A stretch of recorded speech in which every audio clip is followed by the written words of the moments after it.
If you a friend of mine and niggas finna jump you, don't call me. My back hurt. Why ain't help? My back hurt. I thought you had it. Your back good. Your back was good. You got us still fighting. I'm not getting back up. I'm not helping. My back hurt. Fuck out of here. So guys, this video is gonna be a little bit more different. Now, usually I'm a reactionary type YouTuber. Usually I talk about current like social events. I do a lot of meme and reactionary, type content.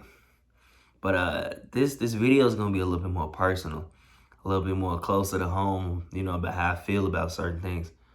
This video is gonna be geared toward, I would say, any black man that's, I was gonna say 16 to 25, but shit, the way things are nowadays, damn near like 11, 12 to 25-ish, right? So, in that video, I actually know him personally. That's a really, really good friend of mine. In fact, I will go on to say that he's one of the few people I had in my life for a long time that actually had my best interests at heart. Now, on the surface, what he's saying, it comes off like a joke, like he's just playing like, oh, I'm a bitch. I ain't even, no, what he's saying is actually pretty intelligent. And it took me years to catch on to that mentality and to see what he was trying to tell me. Now, when I say one of the few people in my life, I'm referring to my social circle outside of my family, like people I would consider friends. And he's one of the people who made me realize that a lot of the people I thought were my friends were not my friends. And the ones that may have thought they were, they definitely did not have my best interest at heart. So just providing a little context, like whenever it was time to go to the studio, whenever it was time to go to the boxing gym, whenever it was time to go to a party, talk to some girls, or just do anything positive that, just normal teenagers did, well, he was a little bit older than me. I would say teenagers. He was all there for it, right? But when it came to like some negative shit, like trying to sell drugs or some scams or just like some gangbanging or just some nonsense or something, he'd be the first person to tell me like, hey, look, Jalil, I'm not about that life. 2, I can't fight. 3, this is stupid. I don't want no parts of it. And 4, if I go to jail because of you niggas, I'm going to tell.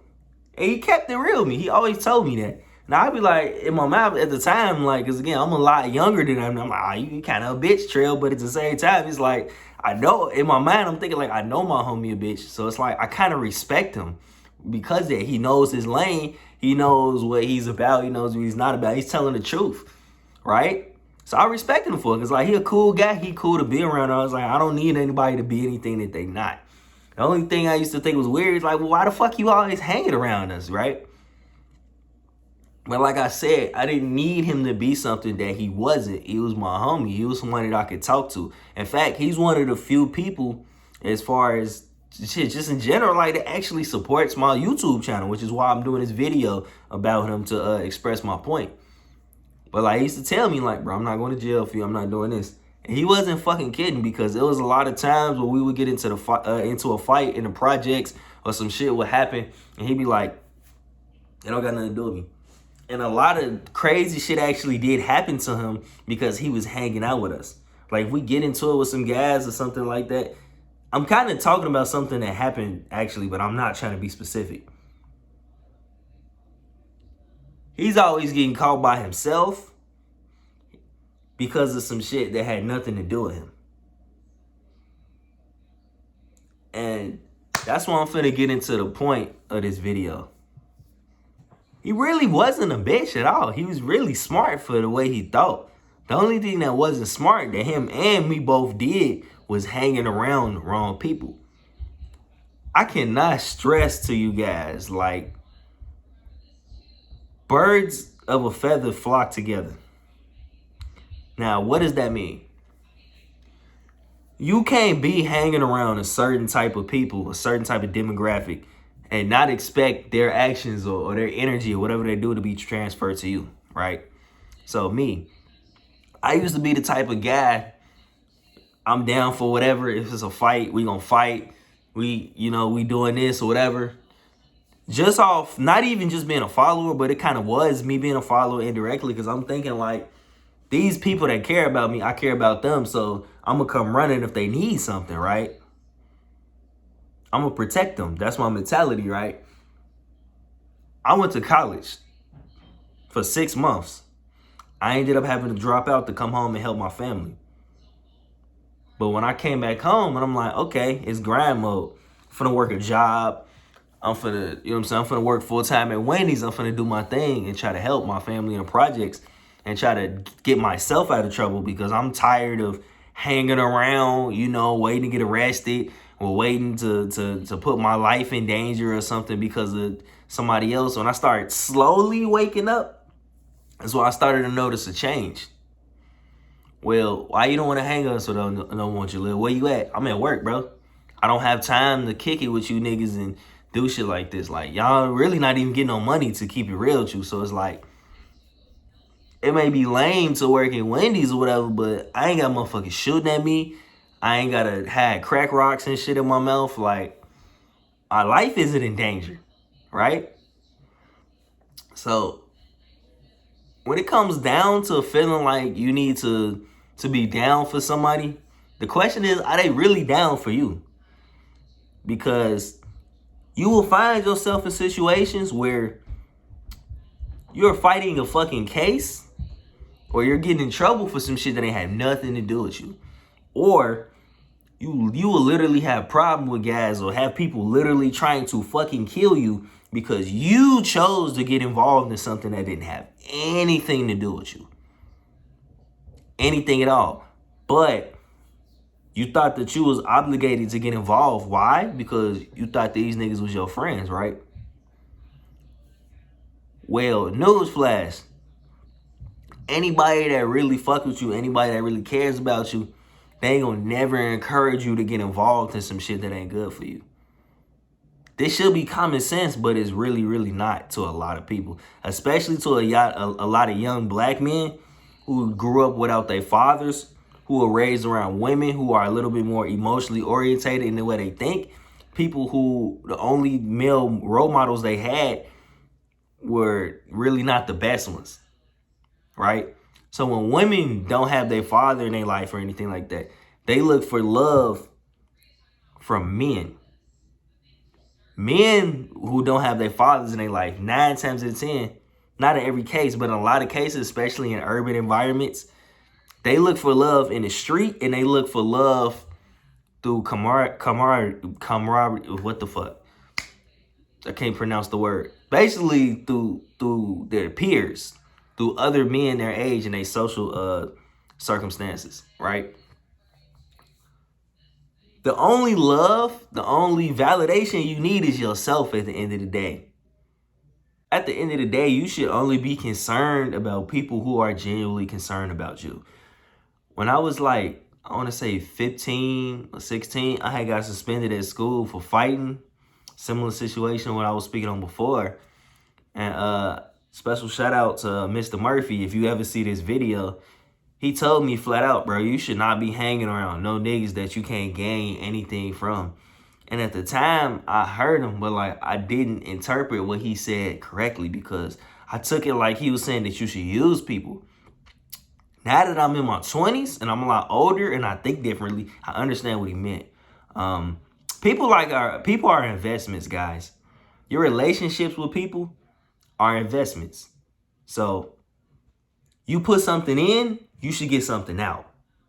If you're putting your time, your energy, your passion into someone and you don't get anything out, withdraw all of that shit. Only give that to people who give it back to you. Everything should be an even exchange. If I had realized what he meant a few years ago, like, I would be hanging about by myself like how I do now most of the time. The only people I genuinely fuck with that hard are my family. And you don't have to be blood related to me. You could just be somebody who's always been around that fucks with me to that level. I don't have friends. I have family. If you my homie, you're my family. I look at you like you're a brother or a sister or some shit like that, right? Because at the end of the day, trying to be, you know what I'm saying, like a rider and tough and for all these niggas is like, it's not gonna get you anywhere. Because you get killed, who gonna take care of your kids if you got any? You know what I'm saying? Who gonna help my mom pay the light bill? How many niggas really will put money on your books if you go to jail? How many people are gonna pay your medical bills? Who gonna help my little sister get to school? Shit, when I was going to college, bro, ain't nobody put on any money to help me get books or anything like that. You know what I mean? Ain't nobody help me move into my dorm. Weren't nobody there but my mom and certain people in my family. Weren't none of these niggas on the street that I was doing anything with. None of them helped me. I didn't get it, hey, congratulations, you in college, Jaleel, or anything like that. They was, hey, you still with this shit or you coming back in town? Shit like that. When I came home, it was, oh, yeah? You working a job, you don't want to fuck with us anymore? Well, fuck you. You just like these other niggas. That's what I got. At the end of the day, guys, if you can't invest in anybody else, you need to invest in yourself. Do something positive with your life.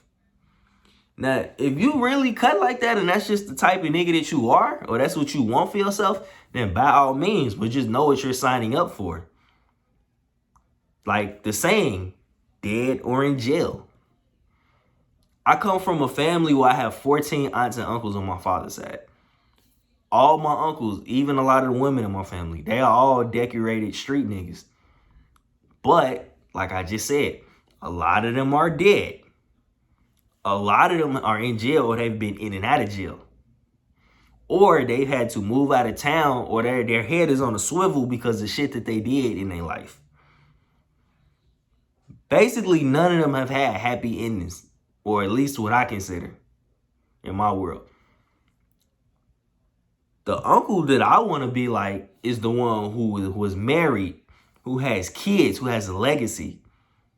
He may not have a street reputation, but he's content with his life and his family. He has love of his family. You don't need to be a king on the street if you have your own kingdom, which is your wife and your kids. That's all the love you need. Because at the end of the day, like I said, who's going to be there for you when you need it? When it's time for us to go slide on somebody or whatever and all that, that's cool. But like, if you going to make sure don't nobody shoot up my mama's house while I'm not there, shit, niggas, I done gave niggas money to like get on the bus and shit. But years later down the line, niggas won't even give me a ride because I'm not finna go do something with them.